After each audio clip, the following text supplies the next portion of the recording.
एक बार की बात है, एक जंगल में बहुत सारी बर्ड्स यानी पक्षी रहते थे। जानते हैं कौन कौन रहता था?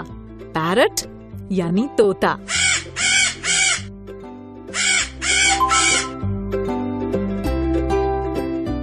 क्रो यानी कौआ,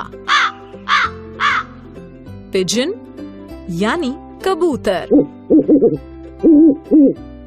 स्पैरो यानी चिड़िया और कुक्कू यानी कोयल। ईगल यानी चील, पीकॉक यानी मोर। सब बर्ड्स यानी पक्षी सूरज उगते के साथ ही उठ जाते थे। सब साथ में अपना दाना ढूंढने जाते, शाम को मिल बांट कर खाते, खुले आसमान में खेलते और फिर सो जाते। उन पक्षियों का राजा था पीकॉक यानी मोर, जो बहुत ही समझदार था। सारे बर्ड्स यानी पक्षी अपने राजा को बहुत प्यार करते थे।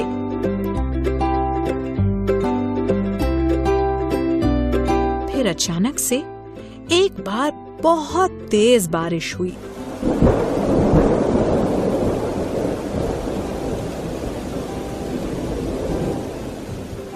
जिससे आसपास के गांव की फसल बर्बाद हो गई। बेचारे बर्ड्स यानी पक्षी रोज जाते दाना चुगने और रोज खाली हाथ लौट कर आते। इस बात से सारे बर्ड्स बहुत ही परेशान थे। अपनी परेशानी लेकर वो सब राजा पीकॉक यानी मोर के पास गए और राजा ने एक सभा बुलाई। पीकॉक ने बोला, बताओ क्या परेशानी है? सबसे पहले मिट्ठू पैरट यानी तोते ने रोते रोते बोला, इस बार की बारिश से सारी फसल बर्बाद हो गई है। फिर पीछे से चहकते हुए भूरी स्पैरो यानी चिड़िया बोली, दूर दूर तक एक भी दाना नहीं है।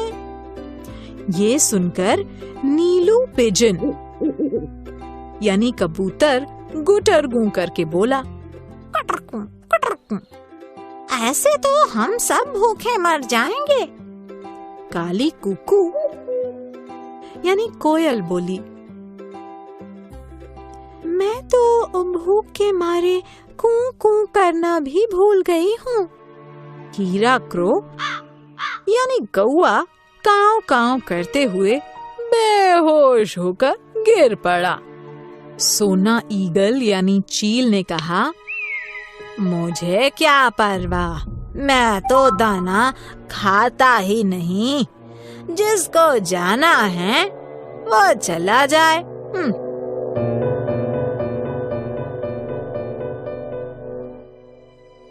सब बर्ड्स की बात सुनकर पीकॉक ने कहा, ये तो बहुत बड़ी समस्या है। कल से तुम सब अलग अलग दिशाओं में जाना और दाना ढूंढ कर लाना। सबको ये बात बड़ी ही अच्छी लगी और सब बर्ड्स ने जोर से कहा, बोलो हमारे राजा पीकॉक की जय।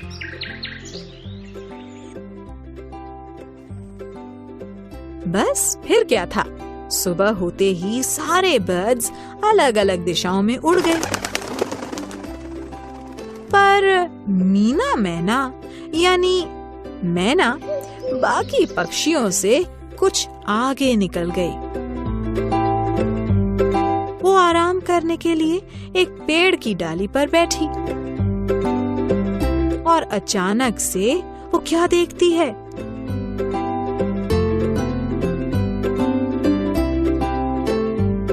सड़क के उस पार बहुत सारी बैलगाड़ियां हैं और उनमें ढेरों अनाज की बोरियां भरी हुई हैं। ये देखकर मीना खुशी से फूली नहीं समाई और बैलगाड़ियों के ऊपर चक्कर काटने लगी। उसने देखा कि एक बोरी फटी हुई है और उसमें से ढेर सारा अनाज सड़क पर गिरा हुआ है। ये देखते ही मीना का मन ललचा गया और आंखें चमक उठी।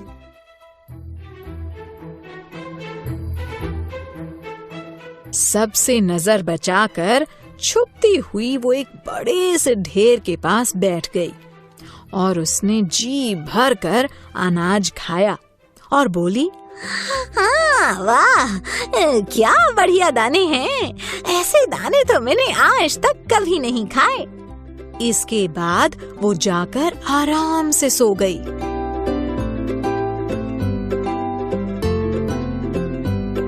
सूरज ढलते ही कुछ दाने उठाकर वो घर की ओर जाने ही लगी थी कि उसने सोचा, मैं भला ये दाने सबको क्यों दूं? हाँ, सारे पक्षी मुझे थोड़े ही सारे दाने दे देंगे।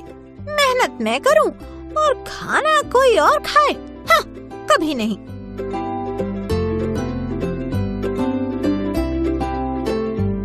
बस फिर क्या था। शाम को जब अपने अपने दाने एक जगह इकट्ठे करने की बारी आई तो मीना ने कहा, गांव के उस ओर ढेर सारा अनाज है, पर वहाँ जाना खतरे से खाली नहीं है। मैं तो बस थोड़े ही दाने ला पाई हूँ। ये सुनकर सब ने मीना की समझदारी की तारीफ की और मीना मन ही मन अपनी चालाकी पर मुस्कुराने लगी।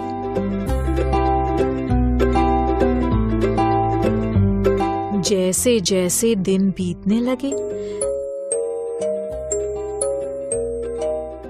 मीना मैना मोटी ताजी हो गई।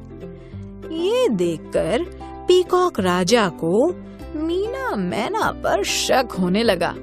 उसने एक तरकीब सोची। राजा पक्षी ने मिट्ठू पैरट यानी तोते को मीना मैना का पीछा करने को कहा।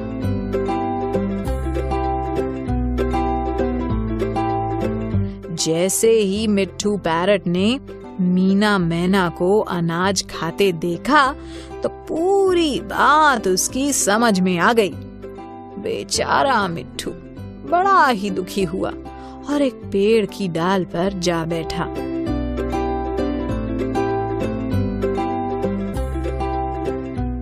पर ये क्या? अचानक से एक बैलगाड़ी तेजी से आई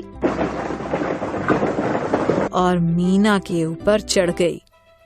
मीना दाना खाने में इतनी मगन थी कि उसे पता ही नहीं चला।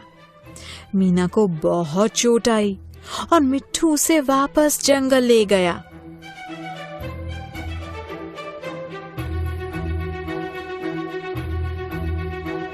थोड़े दिन बाद जब मीना ठीक होने लगी, उसे अपने किए पर बहुत पछतावा हुआ।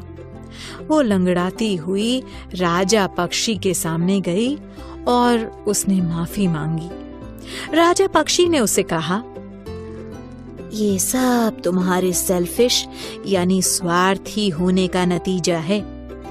तुमने हम सबको धोखा दिया, पर हमें ये जानकर खुशी है कि तुम्हें अपनी गलती पर पछतावा है। इसीलिए हम तुम्हें माफ करते हैं।